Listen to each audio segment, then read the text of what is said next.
L'Afrique traverse un tournant décisif de son histoire, et quand certains gardent le silence, d'autres se lèvent pour parler au nom des peuples. Voici la voix d'un leader qui refuse la soumission. Écoutez attentivement. Le message du président Ibrahim Traoré. Si tu veux la suite, like, abonne-toi et partage pour soutenir la vérité. De toute façon, c'est pas nous qui avons commencé cette situation. Moi, je me souviens au tout début, même le jour du 30 septembre, est-ce que l'une des premières personnes qui m'a appelé, c'était pas le président Alassane Ouattara. Et après, son petit frère est venu par 2 fois nous voir et tout ça. C'est vrai, on peut dire que les relations étaient bonnes, mais il a voulu qu'on suive une certaine direction. Mais comme vous avez dit, en tant que révolutionnaire, nous savons que nous ne sommes pas là pour ça. Nous étions là pour la révolution. Et la révolution, c'est une rupture. On ne peut pas suivre une certaine politique. Et donc, petit à petit, les relations ont commencé à ne pas aller. Et comme vous l'avez constaté, tous ceux qui ont voulu peut-être certains privilèges, quoi que ce soit, n'ont pas eu, se sont mis à se mettre contre nous, se sont déployés là-bas, sont entretenus, sécurisés et tout. On sait de quoi on parle, parce qu'ils savent aussi de quoi on parle, pour agir contre nous. Il n'y a pas quelqu'un qui a quitté la Côte d'Ivoire et qui était venu ici en son temps. Nous avons observé ça pendant près de 2 ans. On les a parlé plusieurs fois. Ils nous ont dit non, il faut qu'on passe par les règles de l'art, il faut que la justice émette des mandats et tout ça. On a fait tout. Ils ne répondent pas. Monsieur le Président, ça ne marche pas. J'embraye avec la question de mon confrère pour rester sur la Côte d'Ivoire. Comme vous le savez très bien, la Côte d'Ivoire a une élection présidentielle cette année, dans quelques mois. Est-ce que c'est quelque chose qui vous intéresse? Ça nous intéresse d'autant plus qu'on a beaucoup de compatriotes en Côte d'Ivoire quand même. Et on craint qu'il y ait des violences.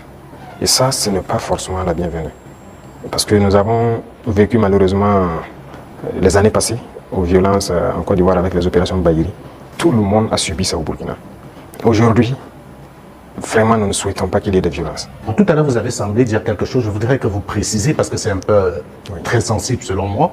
Est-ce que vous semblez nous dire qu'aujourd'hui, la Côte d'Ivoire servirait de base arrière à une organisation visant à déstabiliser le Burkina Faso? Ça, même plus que ça. Base arrière à une organisation servant à déstabiliser le Burkina. Ils sont là-bas. Les ennemis du Burkina sont clairement là-bas, affichés, protégés. Ils sont payés, ils sont protégés, ils sont bien logés. En plus de ça, il y a la question du terrorisme. Mais non. Le pouvoir flotte avec les terroristes. Il ne faut pas se mentir.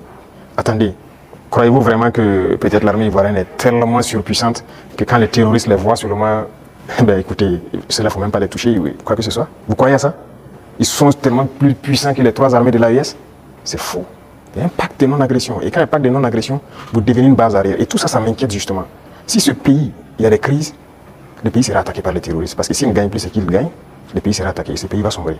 C'est un danger. C'est pourquoi j'ai passé le temps à dire au chef d'État, on ne pactise pas avec les terroristes. Voilà.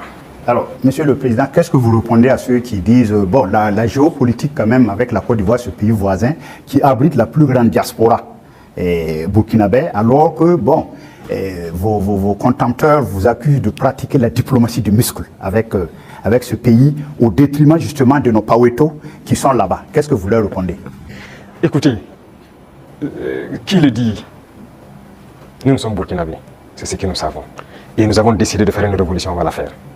Maintenant, celui qui embarque dedans embarque. Nous ne pouvons pas être dans une révolution et vouloir faire un autre modèle de diplomatie. Je vous ai dit la diplomatie mensongère et tout ce qu'il y a. On n'est pas prêt à être dans ce sillon-là. S'il y a quelque chose qui ne va pas, qu'on ait le courage de vous dire ça ne va pas. Il ne faut pas faire de l'hypocrisie. Généralement, les gens devant les micros et tout ça, non, tout va bien, si c'est ça, on est en train de... C'est faux, ça ne va pas bien. Il faut avoir le courage de le dire, il faut qu'on s'asseye, qu'on parle et qu'on se dise la vérité. Mais si les gens ne veulent pas ça, parce que juste dans leur tête, bon, il faut que ces gars-là quittent, parce qu'on ne veut pas de révolution en Afrique de l'Ouest. Ça ne va pas marcher. Donc, chacun se prépare à assumer les conséquences voilà, de la situation. Alors, pour sortir de la Côte d'Ivoire, Monsieur le Président, on reste quand même au niveau de l'AES. Vous avez certainement suivi le dernier sondage fait par nos confrères de Jeune Afrique, et avec des résultats qui peuvent sembler étonnants, les populations des pays francophones sont tous favorables à l'AES. Je dirais, même la Côte d'Ivoire, à 66%, apprécie ce qui se fait au niveau de l'AES. Alors, comment est-ce que vous recevez ce message? Ah bon? Je n'ai même pas pu suivre ça, parce que moi, je ne suis plus ce média.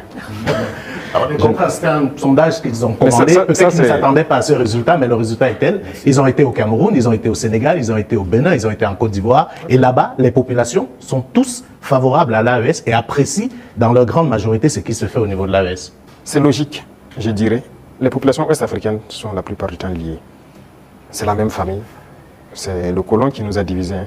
Et quand les gens voient qu'on essaie de s'unir, ça ne fait qu'inspirer, ça ne peut faire que plaisir. Donc moi, ça ne m'étonne pas que ces populations apprécient. Et ce qui m'étonne, c'est le fait qu'ils aient publié. Pourquoi ils ont publié ça? Ça donne Il une n'y a pas de réflexion. chose. Quand vous commandez une enquête, c'est connu. Après, vous êtes obligé de publier les résultats. Bon, peut-être ça, Voilà. mais il faut faire attention à ces gens parce que... Je suis totalement d'accord avec vous. Voilà, ils sont pas Président. sinon, je suis d'accord, c'est normal, c'est logique. Avec la permission de Dieudonné, je voudrais vous poser une question concernant justement votre relation avec une autre organisation. Qu'est-ce que vous faites encore dans l'Union africaine? Ah, bonne question. Alors, je dirais que notre situation dans l'Union africaine est tellement passive qu'on ne sait pas si on est dans l'Union ou si on n'est pas dans l'Union. On nous a suspendus depuis, personne ne nous parle. C'est vraiment un silence radio. Donc alors, moi je ne sais pas si je suis dans l'Union ou pas. Mais il ne faudrait pas marquer le coup en posant aussi un acte historique, comme cela a été le cas avec la CEDEAO, en claquant la porte à une institution qui visiblement ne sert pas à grand chose. J'ai eu à discuter avec un diplomate de cette organisation. Et après, nous avons vu qu'ils ont nommé un médiateur, le président burundais, qui devrait même venir ici la semaine passée, je pense, mais après il y a eu question d'agenda avec nous. Et on l'attend, on veut l'écouter d'abord, parce que nous-mêmes nous voulons savoir pourquoi ils se comportent comme ça.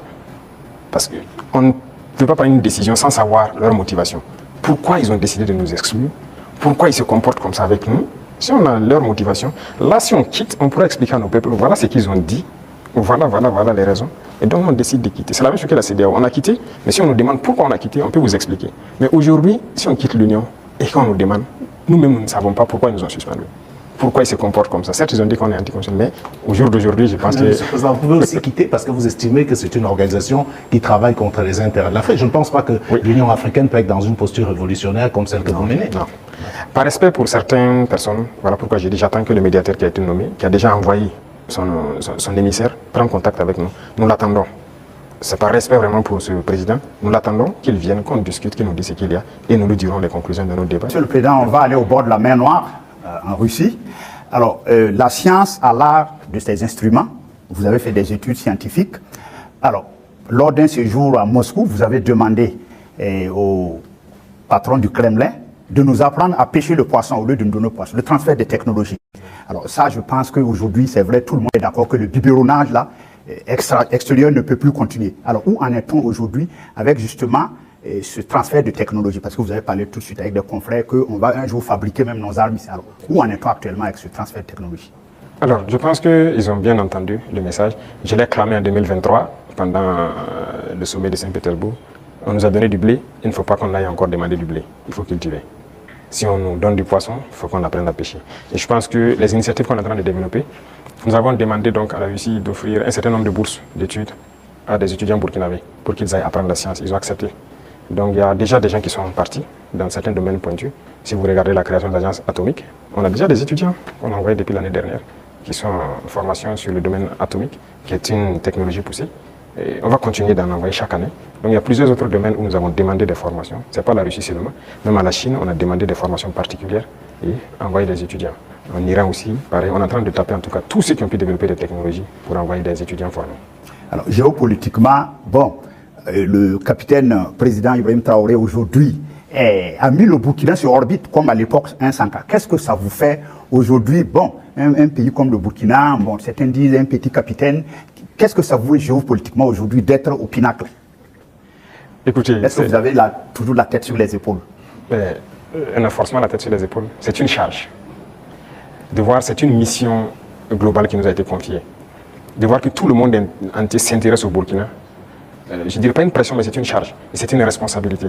Et on doit de l'assumer avec toute la concentration nécessaire. On n'a pas le droit de faillir. Qu'on le veuille ou pas, nous allons aller dans le sens des peuples. Parce que c'est eux qui ont fait valoir cela. Donc, on l'a vu, le Burkina est vraiment en orbite, comme vous le dites. Et nous travaillons à maintenir le Burkina dans cette posture. À être le pays des hommes intègres, à être le pays modèle. À être le pays qui va quitter cette situation de sous-développement, être dans quelques années un pays très développé, faire un miracle. Parce que c'est ce à quoi les gens aspirent. Et aussi pouvoir donner notre part de voix et de tout ce qu'il y a, voilà, pour le bonheur du monde, si je peux dire. Merci d'être resté jusqu'au bout de cette vidéo. Les idées exprimées par Ibrahim Traoré nous invitent à réfléchir à nos responsabilités, à nos ambitions et à notre unité. Alors maintenant, c'est à vous de jouer. Que retenez-vous de son message? Dites-le en commentaire, je veux vraiment vous lire. Si ce contenu vous a éclairé ou motivé, likez la vidéo, abonnez-vous pour ne rien manquer et surtout, partagez-la autour de vous afin que cette parole continue de circuler et d'inspirer. Ensemble, faisons avancer la conscience africaine. L'histoire ne s'écrira pas sans nous. À très bientôt.